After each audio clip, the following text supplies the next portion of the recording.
kuko basigaye bafunga byihuse muri iyi minsi. Niko nagira mkutano na Kenzero kanisa. Iri ni iteraniro saa 9 ku rusengero. Kamata Mwanzo 37 itangiriro 37 mstari wa 4 umurongo wa 4 kutoka sura 4:18 kuva ibice 4 umurongo wa 8. Mfanye mbio haraka sana. Ugire vuba bwihuse. Murumvishe. Muri kumva.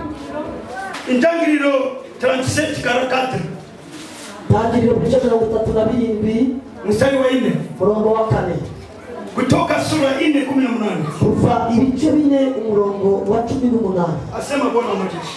Aravuze Uwiteka Mana nyir'ingabo. Hakuruki gusoma ijambo ry'Imana. Kandi approche. Mame tuheshimu neno la Mungu.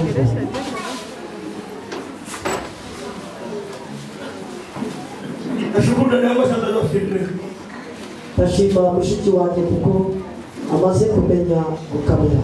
Yaani kama nataka foto ya kule. Anasukumia magharibi. Au mwambie Mkristo kitu. Nubwo uraza kumufotora ifoto urayisubira. Haya ni kama nataka foto ya kule tu anasukumia magharibi. Ntabwo wari wamufata ifoto y'ubusa kugira ngo uze kuyimwohereza nimugoroba. Soma mw'izina rya Yesu. Tuseme amen. Tangiriro ibice 32 umurongo wa 4 aravuga ngo bene se bamenya yuko se amukunda. Bandugu zake bakayua kama nampendaka. Birusha ibyabo bose baramwanga ntibajya bagira ineza bamubwira. Ndiyo Yosefu arota inzozi azirotorera bene se barushaho kumwanga. Arababwira ati ndabinginze nimwumve inzozi narose. Amen. Soma kutoka 200.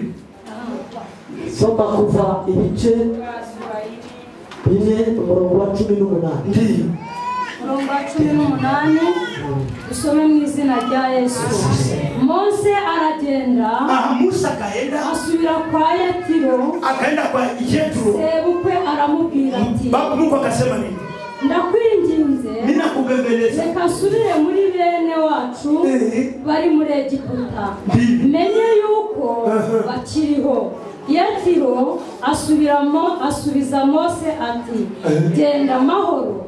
Uwiteka abwira Mose kwenye niko natafuta ahantu nikushaka genda amahoro.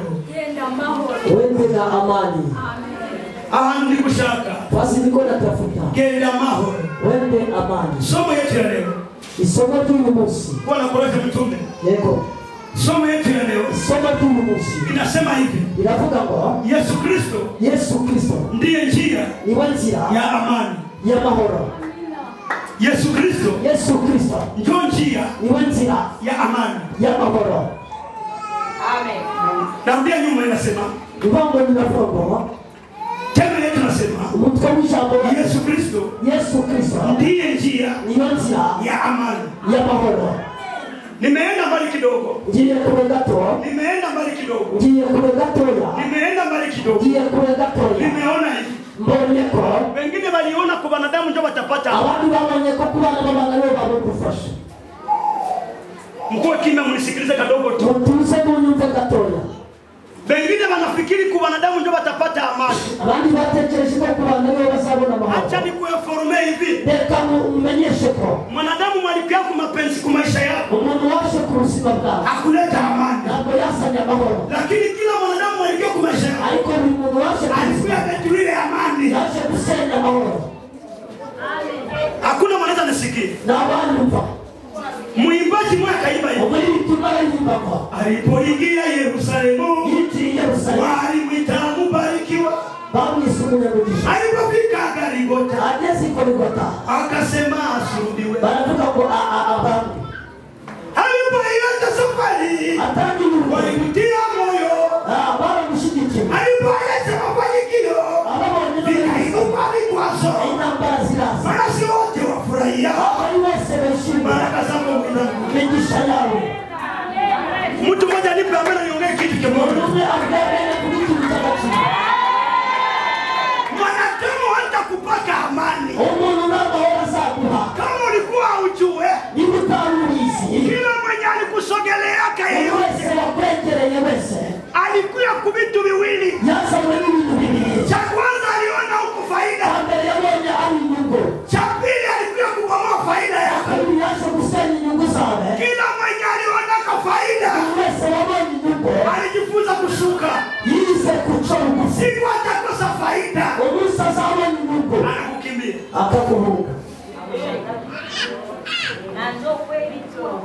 Mwanadamu hawezi nitanganya. Umuntu ntabwo yabeshya jewe. Kama uko na akili, niba ufite ubwenge kuya kweliko nikupe. ngwino aho ndugwe, Na usiniambie kama unanipenda. ariko ntubwire ko unkunda. Bongo. Ni ukubeshya. Nani kwa sema amen? Ninde umwana bavuga ngo amen? Sikia. Umva.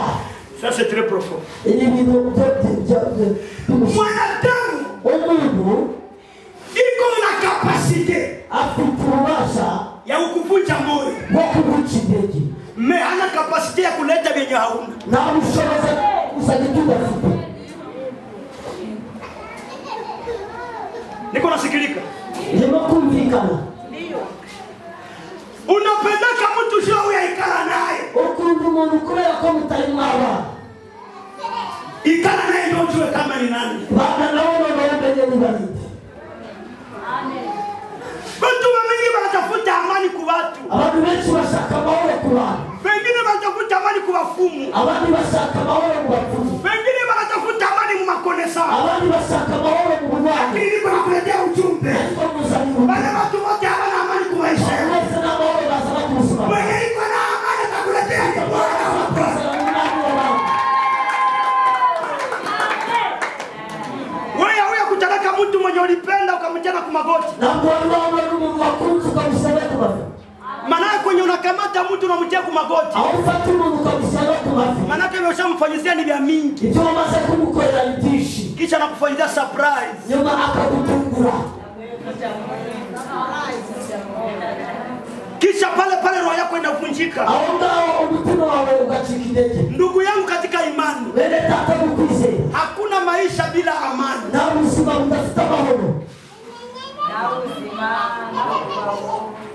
Mtu ukiona anadunda mu barabara, Umuntu nubona arimo kugenda adunda ku ukiona muhanda, mtu iko na cheka, ubona umuntu ari guseka, iko na amani ya roho. afite amahoro mu mutima. Sasa tunakosa amani ya roho. Wabura amahoro mu mutima. Uko mfu mwenye uko natembea. Urimo kutanga ugenda.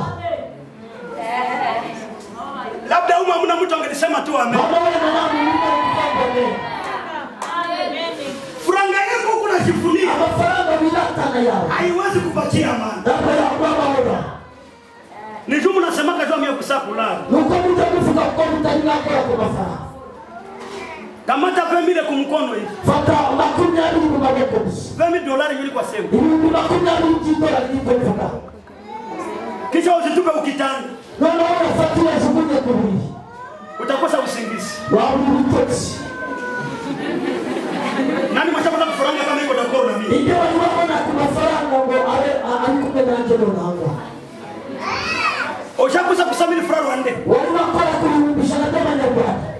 partager mu 1000 francs 1000 francs. noneho bavunje mu gihugu.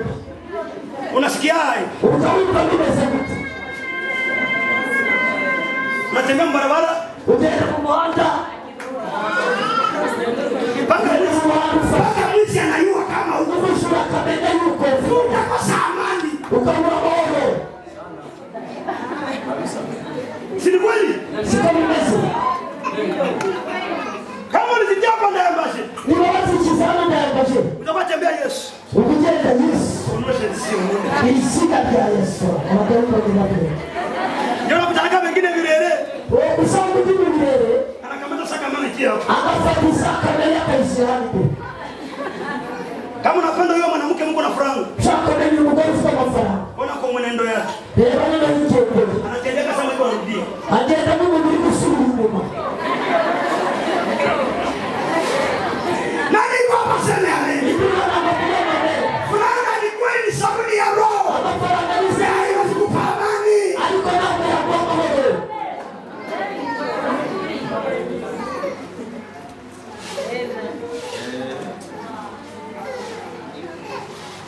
Labda mnakwazika.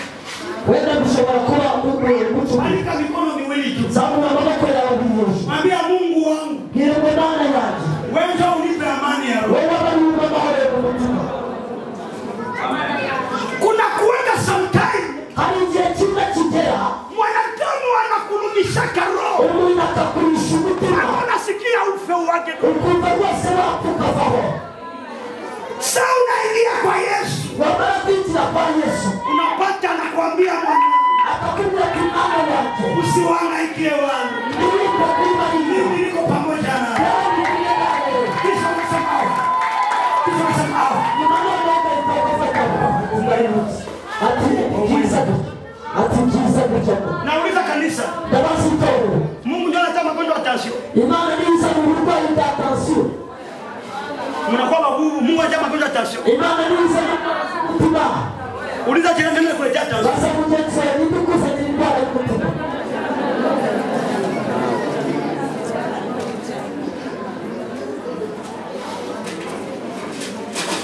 Mwanadamu kufika kwa maisha yako tu, Umuntu kugera ku buzima bwawe gusa.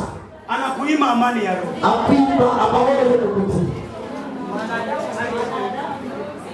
Sasa ishi na mwanadamu pamoja na akili. Bana n'umuntu ufite ubwenge mu mibare. Usiende hapa dunia na miaka yako ingali chache. Ntuzajye gusiga isi imyaka yawe ikiri mike.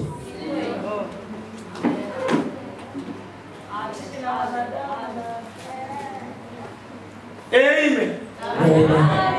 Nitasema hivi. Nashakaga kuvuga gutya. Mwenye alikuzalaka kwa kukuacha, alikutakia wema. Umuntu wakubyaye akakureka yakwifurije ibyiza. Uko nahangaika na ule mtoto na babake yuko. Uri guhangayikana n'uwo mwana na se ari he? Kimya.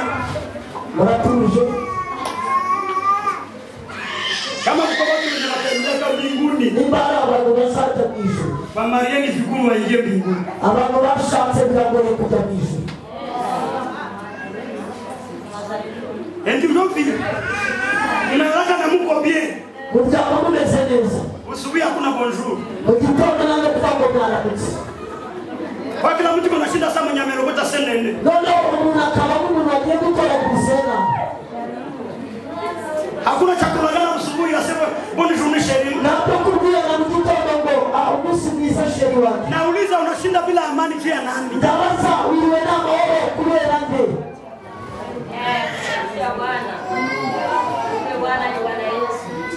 Nataka kuambia mtu mmoja atafute Mungu sana. Ndashaka kubwira umuntu ngo ashake Tafuta Yesu sana. shaka Yesu cyane. Ni wakati ulumia kule nje. Ni igihe cyo wakomerekeye hanze. Unafika kwa Yesu anakutunza moyo. Ujya kwa Yesu akakuvura umutima. Kumbe na wewe unaishi leo. Nawe kubaho umunsi. Kumbe watu wanakutesa wewe, kumbe ungali unaishi. Abantu bakubasha umutima bikora cyane. Ai, kumbe ni juu ya Yesu. Ni kubwa Yesu.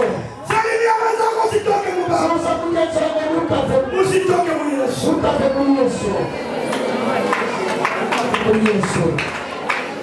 Ntukave muri Yesu ushoboye. Mungu Amani, neema, uwezo,